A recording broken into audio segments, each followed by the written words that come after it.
కూటమి ప్రభుత్వం సూపర్ 6 హామీలు అమలు చేయాలంటూ సిపిఐ ఎంఎల్ న్యూ డెమోక్రసీ నేతలు విజయవాడలో ధర్నా చేశారు. తక్షణమే హామీలు అమలు చేయాలని డిమాండ్ చేశారు. సంపద సృష్టించి సంక్షేమ పథకాలు అమలు చేస్తామని చెప్పిన చంద్రబాబు టీసీఎస్ కు 99 పైసలకే 21 ఎకరాలు, ఊరు పేరు లేని ఉర్సా కంపెనీకి 60 ఎకరాలు ఏ విధంగా ఇచ్చారని ప్రశ్నించారు.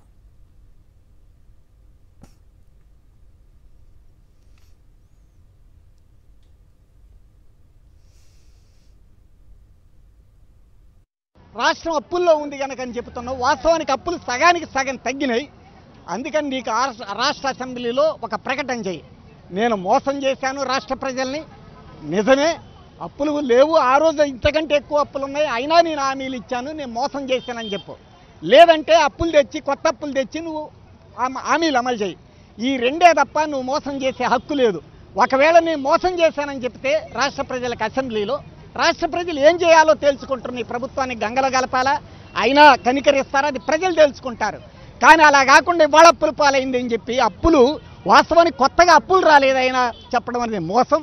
అందుకనే ఇది ఆరంభం, అంత్యం కాదు. ఈ ఉద్యమం కొనసాగుతుంది. నువ్వు అన్ని వర్గాల ప్రజలకు ఏదైతే ఇచ్చావో వీళ్ళ కళ్ళు కప్పొచ్చు, వీళ్ళ అమాయకులు మోసం ఏదైనా చేయవచ్చు, తర్వాత 4 రోజులు అయిన తర్వాత పాతపడిపోతుంది, మర్చిపోతుంది ప్రజలు అని చెప్పి నువ్వు రోలర్ పరిపాలన చేద్దామంటే చెల్లదు. ఖచ్చితంగా రాష్ట్ర ప్రజలు కళ్ళు తెరుస్తారు. దీనికి వ్యతిరేకంగా ఉద్యమం వెల్లువెత్తుతుందని చెప్పి మేము హెచ్చరిస్తున్నాం.